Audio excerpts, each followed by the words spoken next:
Your working memory is at capacity.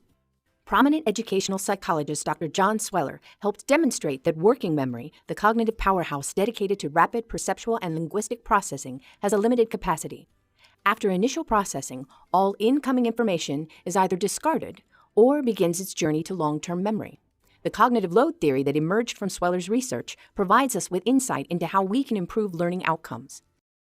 I first became skeptical of the value of note-taking during lectures when I was doing some research on different forms of note-taking. I came across a lot of sentences like this one. Students are wise to take notes, as those who take and review lecture notes tend to have higher achievement than those who do not. To know whether taking notes during lectures actually helps you, you have to test the idea. And that's when I came across sentences like this one. In prior research, performance outcomes have not been consistently higher for longhand note takers than for those who just listened to the lecture and did not take any notes. Physically writing down what you heard is supposed to help you remember what it is you heard. The second way that taking notes during lectures is supposed to help you learn is by reviewing your notes later. So that's what's called storage. So you have a kind of source that you can go back to reread. Again, the same kind of story here. Rereading your notes is better than doing nothing, but it's probably not as good as alternative methods. However, there is a competing theory about note-taking during lectures, and that has to do with attention.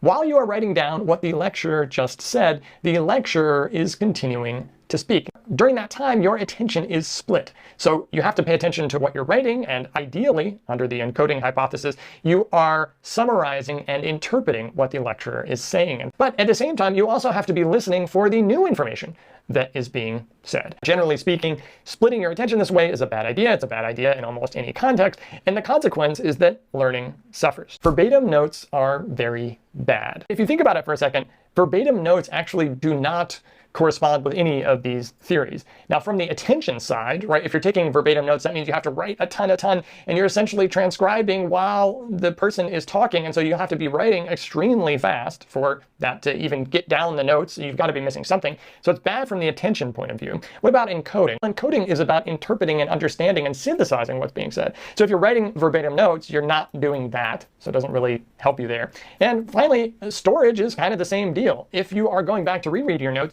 you certainly don't want to read a transcript of what was said. You want to read kind of a summary of what was said, or main points, or even diagrams. So verbatim notes are bad, with the possible exception of taking notes on a laptop, where there are some research findings that say, maybe it's not so bad on a laptop. And probably this has to do with how fast your typing speed is. If your typing speed is very fast, writing verbatim notes probably doesn't hurt you as much. There's a bunch of other differences between taking notes on a laptop and taking notes by hand. In this study, for example, the no notes group did just as well as any of the groups using any of the other note-taking methods on immediate tests. Now, we know that in delayed tests, free recall approaches, or sometimes called self-testing approaches, beat rereading by a lot. And this increases kind of the longer the delay that you take. In all the studies I read, I did not see a single study where taking notes during the lectures beat free recall on a delayed test. Taking notes during lectures might have made sense in a different era.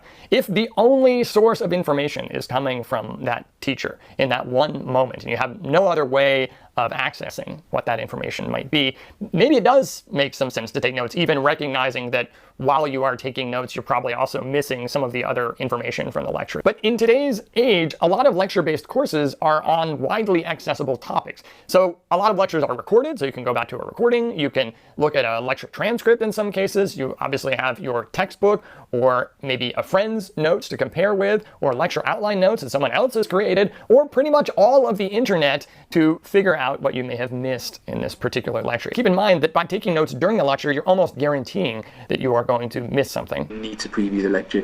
You need to look up words that you don't understand. You need to look up general concepts that you don't understand. You really need to get to grips with that before the lecture begins. You don't want to be struggling with things or Googling words during a lecture. You want to do that beforehand so that you can focus on what the lecturer is saying. That is my number one tip. Don't be taking notes during the lecture, Listen to the damn lecture.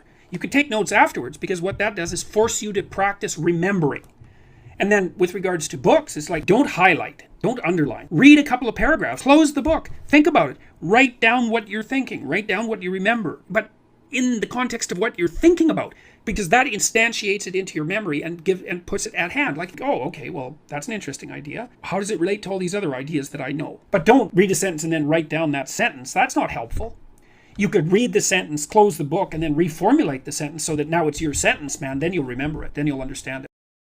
Laying out note-taking. So a lot of people will write notes as soon as they hear the information. But by writing notes as soon as the sensory information comes in, what we're doing is we're essentially offloading the work that our brain would have to do to make sense of it by putting it on paper. And so we have that sense of security. My notes are on paper, I don't have to worry. But that's not actually a good thing, because if we were to hold on to it in our brain, it forces our brain to deal with the information and process and organize it. And that's uncomfortable, and it's like, man, how am I gonna hold on to this? And our brain has to work overtime. And that in itself is actually what produces the learning. By writing notes straight away, we actually stop our brain from having to do that. Our brain gets to take a rest, and learning doesn't end up happening, which is why you can go through an entire lecture writing heaps and heaps of notes. A couple hours later, you look at it and you don't remember half of it. That's because the information was not encoded at all. In fact, it's pretty easy to just write mindlessly without even thinking about it. I had an old history teacher in high school that made us write everything for like an entire hour, but I do distinctly remember sitting there writing notes endlessly. It's an issue because if you've been in that experience before and you respect your teacher, you may think that that's a good way of studying because your teacher makes you do it. I'm in a position where I'm actually working with schools and teachers as part of my job, and let me tell you, there are a lot of teachers that mean well and genuinely care about helping you succeed, but they do not know how learning and the memory works. Delayed note-taking simply means instead of writing notes straight away, just hold on to that information in your head first, think about it, process it, manipulate it, make it your own, make it make sense to you, think about it, maybe ask some questions about it,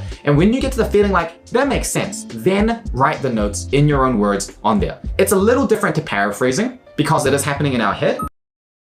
Las inteligencias artificiales son tan útiles como las órdenes que les das.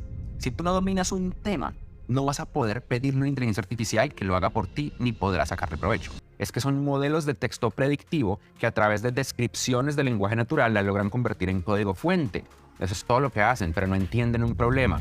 Hacen cumplimiento, pero no hacen propósito. Modelos como GPT-4, Llama de Facebook, los Large Language Models como BART de Google y lo que sea que evolucione de aquí a los próximos 2 años, y estamos hablando de que en 2 años no sabemos qué va a pasar porque está evolucionando tan rápido que es la singularidad. Esto incluye negocios como el periodismo, la contabilidad, el derecho, entre muchas otras. Entre más texto se use en tu día a día y más conocimiento profesional, más exposición tiene tu trabajo y más vulnerabilidad. Y porque resulta que aprender con modelos largos de lenguaje como ChatGPT es muy parecido a aprender con un libro.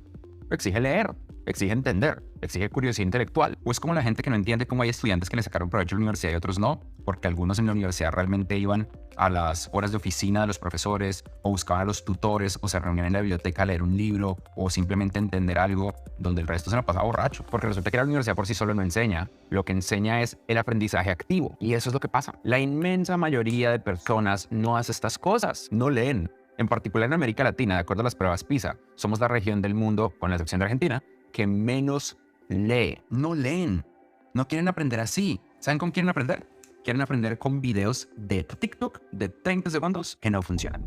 ¿Cuánta gente se ha lesionado en el gimnasio por tratar de seguir una rutina de TikTok que no entendía? Al punto de que hay gimnasios que tienen avisos, por favor no sigas rutinas de TikTok. Es porque se quieren saltar las bases fundamentales de entender algo de una disciplina. Esto aplicaba a todo lo demás. Esto aplicaba al periodismo, a la contabilidad, a las leyes, a la medicina y por supuesto a la ingeniería de software. ¿Por qué? Porque estamos buscando el camino corto. Es que se quieren saltar las bases. Y si te saltas las bases, no podrás usar inteligencia artificial. Y la gente que sí tiene las bases, pues con inteligencia artificial te va a aniquilar en el mercado laboral. Lo que necesitas es tener bases fundamentales. Usa tu curiosidad intelectual para triunfar donde el resto a tu alrededor se queda en el mismo lugar. Entonces no te desanimes de aprender solo porque OpenAI no para de evolucionar. En vez de eso, nunca, nunca, nunca pares de aprender y toma las riendas de cómo la inteligencia artificial le va a dar superpoderes a tu carrera y a tu vida.